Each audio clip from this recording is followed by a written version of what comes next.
بسم اللہ الرحمن الرحیم۔ اسلام کے 5 ارکان ہیں۔ جب بھی کوئی شخص مسلمان ہوتا ہے اس کے لیے ان 5 ارکان کو ماننا اور اس کو ادا کرنا یہ فرض کی حیثیت رکھتا ہے، جس میں سب سے پہلے اللہ رب العزت پر ایمان اور یقین ہے، حج ہے، نماز ہے، زکوٰۃ ہے اور روزہ ہے۔ یہ 5 فرائض ہیں۔ ایمان سب سے پہلے ہے، باقی کی ترتیب اس لیے ضروری نہیں کیونکہ جس چیز کا وقت پہلے فرض ہوگا وہ پہلے فرض ہوگی۔ مثلا ایک شخص مسلمان ہوا اور نماز تو اس نے ادا کرنی ہے، اگر حج کے ایام ہیں تو سب سے پہلے اسے حج ہی کرنا ہے، حج کے مسائل سیکھنے ہیں۔ اسی طرح اگر رمضان ہے، روزے شروع ہو چکے ہیں یا ہونے والے ہیں تو اسے روزوں کی فرضیت پہلے ادا کرنی ہوگی۔ تاہم آج ہم انہی 5 ارکان میں سے ایک انتہائی اہم رکن زکوٰۃ کے اوپر تفصیلی بات کریں گے۔ اس سیشن کے اندر آپ زکوٰۃ کی اہمیت، اس کے بنیادی مسائل اور اس کی ادائیگی کا طریقہ یہ سیکھیں گے انشاءاللہ۔ اس مقصد کے لیے اس عاجز نے زکوٰۃ کیلکولیشن فارم ڈیزائن کیا ہے، جس کو فل کرنے سے آپ بہت ہی آسان طریقے سے اپنی زکوٰۃ کو نکال سکتے ہیں۔ عوام الناس میں بہت سارے مرد اور خواتین حضرات اکثر زکوٰۃ نکالنا چاہتے ہیں، صحیح انداز سے نکالنا چاہتے ہیں، لیکن زکوٰۃ کی کیلکولیشن کے اندر ان کو تشنگی رہتی ہے، ہمیشہ ایک پریشانی رہتی ہے کہ کیسے کیلکولیٹ کریں، کس طرح زکوٰۃ نکالیں، اور بعض اوقات بے اطمینانی بھی رہتی ہے۔ زکوٰۃ نکالنے کے بعد بھی وہ پریشان رہتے ہیں کہ کیا آیا ہماری زکوٰۃ صحیح طرح کیلکولیٹ ہوئی یا نہیں ہوئی۔ تو ان تمام مسائل کو ذہن میں رکھتے ہوئے ایک فارم ڈیزائن کیا گیا ہے، اور یہ زکوٰۃ ایویلیوشن فارم یا زکوٰۃ کیلکولیشن فارم، جو بھی نام دے دیجیے، یہ انشاءاللہ اس کے بارے میں آج ہم تفصیل سے آپ کو اس ویڈیو میں بتائیں گے۔ اس کو فل کرنا بھی بتائیں گے، اور اس کو فل کرنے سے پہلے جو ضروری مسائل ہیں جن کا سمجھنا ضروری ہے وہ بھی انشاءاللہ ہم آپ کو بتائیں گے۔ لہٰذا اس سیشن کا آغاز کرتے ہیں۔ سب سے پہلے زکوٰۃ کی اہمیت سے متعلق اتنی بات سمجھ لیجئے کہ اللہ رب العزت نے زکوٰۃ ادا نہ کرنے والے کے بارے میں قرآن کریم کے اندر کیا ارشاد فرمایا۔ چنانچہ سورہ توبہ کی آیت نمبر 34 اور 35 ہے، الذین یکنزون الذھب والفضة ولا ينفقونها۔ دوبارہ یہاں سے کٹنگ کر لیجیے، نہیں آپ جانے دیں، آپ خود کٹ کر لیجیے، میں دوبارہ۔ اللہ تعالیٰ نے قرآن کریم میں کیا ارشاد فرمایا، الذین یکنزون الذھب والفضة ولا ينفقونها فی سبیل اللہ، اور جو لوگ سونے چاندی کو جمع کر کے رکھتے ہیں اور اس کو اللہ کے راستے میں خرچ نہیں کرتے، فبشرہم بعذاب علیم، ان کو ایک دردناک عذاب کی خوشخبری سنا دیجیے۔ یہ دردناک عذاب کی خوشخبری یہ خاص انداز ہے اللہ رب العزت کا، جس کی ساتھ اللہ تعالیٰ عذاب سے ڈرا رہے ہیں، وارن کر رہے ہیں کہ یہ عذاب بہت دردناک ہوگا، لہٰذا کوئی اسے برداشت نہیں کر سکے گا۔ آگے اللہ تعالیٰ ارشاد فرماتے ہیں، یوم یحمى علیہ فی نار جہنم فتکوی بها جباہہم وجنوبہم وظہورہم۔ اللہ تعالیٰ فرماتے ہیں جس دن اس دولت کو جہنم کی آگ میں تپایا جائے گا، یعنی اسی سونے اور چاندی کو، اسی مال کو جہنم کی آگ میں گرم کیا جائے گا، اور تپانے کے بعد ان لوگوں کی پیشانیوں پر، ان کی کروٹوں پر اور ان کی پیٹھ اسی مال سے داغی جائے گی، اور کہا جائے گا، ھذا ما کنزتم لانفسکم فذوقوا ما کنتم تکنزون، اب چکھو اس خزانے کا مزہ جو تم جوڑ جوڑ کر رکھا کرتے تھے۔ اسی طرح سورہ حمزہ کے اندر بھی اللہ تعالیٰ مال کو جمع کرنے والے اور اس کو گن گن کر رکھنے والے، خوش ہونے والے کو اللہ تعالیٰ دردناک آگ کے اندر پھینکنے کی اور عذاب کی جو ہے وہ خبر دیتے ہیں اور فرماتے ہیں کہ آپ کو پتہ ہے کہ وہ آگ کیسی ہے، وہ اللہ کی سلگائی ہوئی آگ ہے، لہٰذا وہ کتنی بڑی آگ ہوگی۔ چنانچہ زکوٰۃ سے متعلق یعنی اللہ کا حکم جو فرض ہے زکوٰۃ، اس کو ادا نہ کرنے کے بارے میں قرآن کریم میں اور احادیث میں بے تحاشا مقامات کے اوپر اللہ نے اور اللہ کے رسول صلی اللہ علیہ وسلم نے ہم مسلمانوں کو وارننگ دی کہ جو اللہ کا حق ہے اس کو ہم نکالیں، اس کو نہ روکیں۔ آپ اس کی اہمیت کیسے اندازہ کر لیجئے کہ قرآن کریم میں جگہ جگہ جہاں بھی نماز کا ذکر ہے اس کے ساتھ ہی زکوٰۃ دینے کا حکم بھی ہے۔ چنانچہ ارشاد باری تعالیٰ ہے وَأَقِيمُوا الصَّلَاةَ وَآتُوا الزَّكَاةَ کہ نماز کو قائم کریں اور زکوٰۃ کو ادا کریں۔ لہٰذا زکوٰۃ کی اہمیت کے حوالے سے ہم اتنی بات پر کفایت کر کر آگے اس کے مسائل کی طرف چلتے ہیں۔ آپ زکوٰۃ کے حوالے سے اگر اپنا تھوڑا سا زاویہ اور انداز بدل لیں تو سارا مسئلہ ہی آسان ہو جاتا ہے۔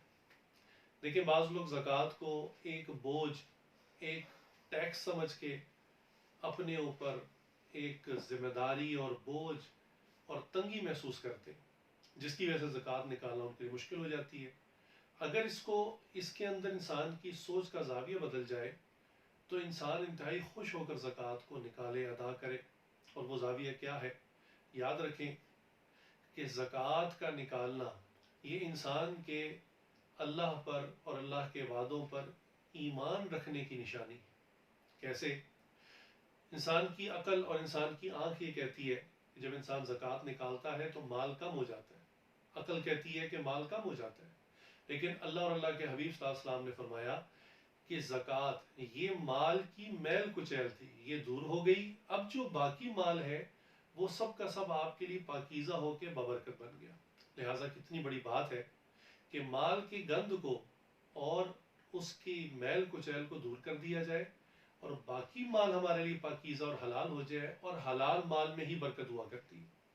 لہٰذا عقل تو یہ کہتی ہے کہ پیسے کم ہو گئے، لیکن ایمان انسان کا یہ کہتا ہے کہ مال میں برکت آ گئی، اب اس میں اضافہ ہوگا اور اب اس سے میرے کام سارے کے سارے حل ہوں گے۔ لہٰذا اس کو سوچنے کا، زکوٰۃ نکالنے کا ایک اور زاویہ بھی ہے۔ آپ نے دیکھا ہوگا کہ لوگ اپنی فیکٹریوں کے اندر، اپنے اداروں کے اندر لوگوں کو تنخواہ دینے کے لیے اسپیشل ایک بندہ رکھتے ہیں جس کو اکاؤنٹنٹ کہتے ہیں۔ اکاؤنٹنٹ کی کیا ذمہ داری ہوتی ہے کہ وہ ہر بندے کی سیلری کو کیلکولیٹ کرتا ہے اور اس کی سیلری اس کو ادا کرتا ہے۔ صرف اس کام کو کرنے کے لیے اس بندے کو خود بھی تنخواہ اور وظیفہ دیا جاتا ہے، لیکن آپ جانتے ہیں کہ اس کی تنخواہ اور وظیفہ خود بھی بڑا نارمل سا ہوتا ہے۔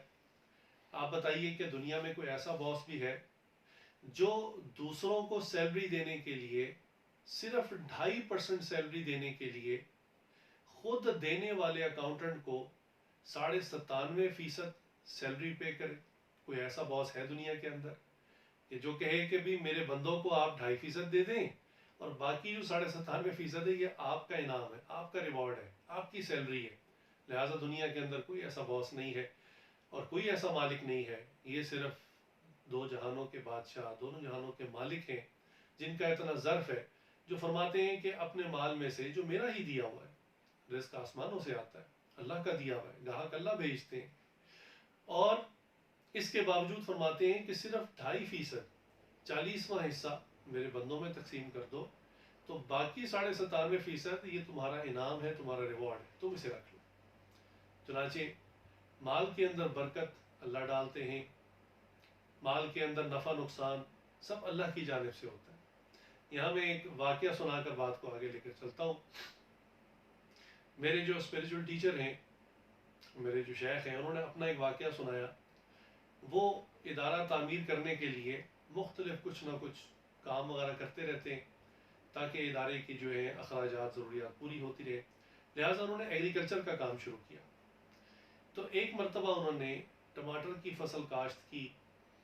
اب ٹماٹر کی فصل جب کاشت کی تو انہوں نے مختلف زمینیں لی ہوئی تھی، یعنی ساری جگہ اکٹھی ایک جگہ پر لیز پہ نہیں ملی۔ کچھ ایکڑ ایک جگہ ملے، کچھ ایکڑ دوسری جگہ ملے. تو کام کرنے والے ساتھیوں نے حضرت صاحب کو بتایا کہ حضرت سچویشن بڑی عجیب چل رہی ہے. اس سال ہم نے جو ٹماٹر کی فصل کاشت کی تو باقی لینڈ تو بہت اچھا ہے، فصل وقت پہ ہے، پودا نکل آیا، اس پہ پھول آ گئے اور اب وہ پھل کی طرف جا رہا ہے. لیکن زمین کا ایک ایکڑ ایسا ہے کہ جہاں شاید سیم ہے یا زمین اتنی زرخیز نہیں ہے، پتہ نہیں کیا وجہ، وہ وہاں پہ فصل بہت سلو ہے. ہم نے بیج ڈالا اکٹھا، پانی لگایا اکٹھا، ہل چلایا اکٹھا، لیکن اس کے باوجود وہاں پر جو ہے وہ گروتھ ریٹ بہت سلو ہے. حضرت نے فرمایا کہ چلو اللہ خیر کریں گے، اللہ کی مرضی، اللہ تعالیٰ رزق دینے والے ہیں، جتنا دیں جہاں سے دیں ہم راضی ہیں. حضرت فرماتے ہیں کہ چند مہینے کے بعد مجھے انہی ساتھیوں نے رپورٹ کی کہ حضرت عجیب معاملہ ہوا کہ وہ زمین جو کہ بالکل ٹائم پر فروٹ دیتی رہی اور پھل پک کر تیار ہو گیا، ٹماٹر لگ گئے، بہترین پھل لگ گیا، اس کا پھل ہم نے اتارا اور وہ پورے ٹائم کے اوپر جو منڈی میں پھل آنے کا وقت تھا اسی وقت میں وہ ٹماٹر تیار ہوا اور ہم اس کو منڈی میں لے کر پہنچے. لیکن وہ جو ایک ایکڑ تھا جس کی زمین کو زیادہ زرخیز نہیں تھی اور اس کی جو ہے وہ ایگریکلچر جو ہے اس کی گروتھ ریٹس کم تھی، تو کہنے لگے کہ اس پر ابھی فروٹ نہیں آیا. جب فروٹ آیا تو بہت چھوٹا تھا. کہنے لگے ہم نے باقی سارا جب ٹماٹر اتارا اور منڈی لے کر گئے تو اللہ کی شان کہ تمام جو کسان تھے وہ اپنے ٹماٹر کو لے کر منڈی پہنچ چکے تھے، لہٰذا اس کا سیزن تھا. اور سیزن کے اندر جب چیز بہت زیادہ ہوتی ہے تو آپ کو پتہ ہے ریٹ کم لگتا ہے، لہٰذا ایسا ہی ہوا کہ ڈیمانڈ اینڈ سپلائی کے رول کی وجہ سے منڈی میں بے تحاشا ٹماٹر آیا ہوا تھا. اور کہنے لگے کہ اس وقت ہمارا ٹماٹر جس کو ہم بہت زیادہ پروفٹ ایکسپیکٹ کر رہے تھے وہ 8-10 روپے کلو کے اوپر بک رہا تھا.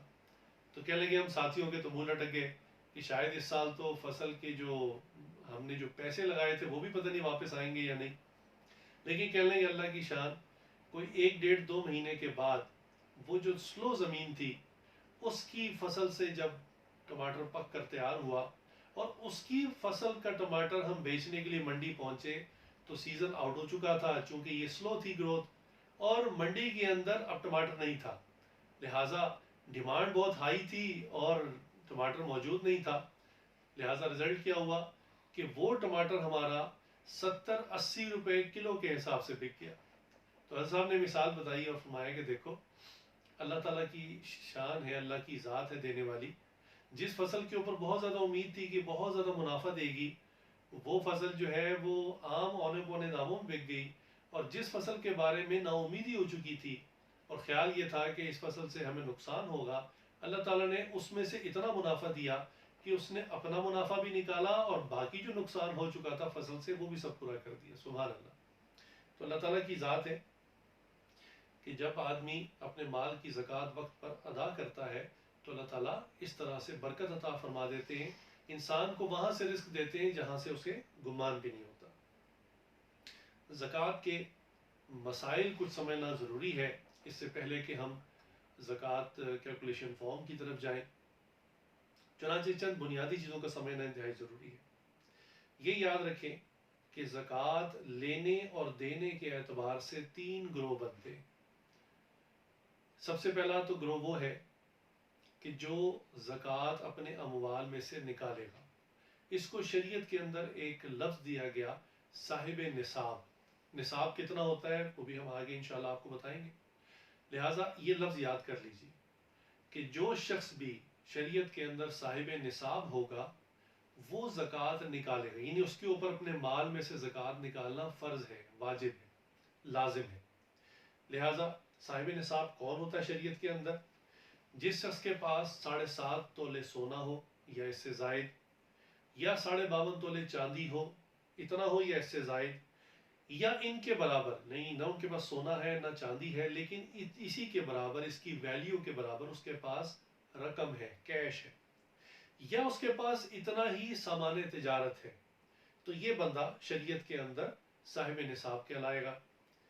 تو جیسا میں نے عرض کیا کہ زکوٰۃ لینے اور دینے کے اعتبار سے 3 گروہ بنتے ہیں. تو پہلا گروہ، پہلا شخص جس کو ہم نے صاحب نصاب کہا یہ وہ ہے.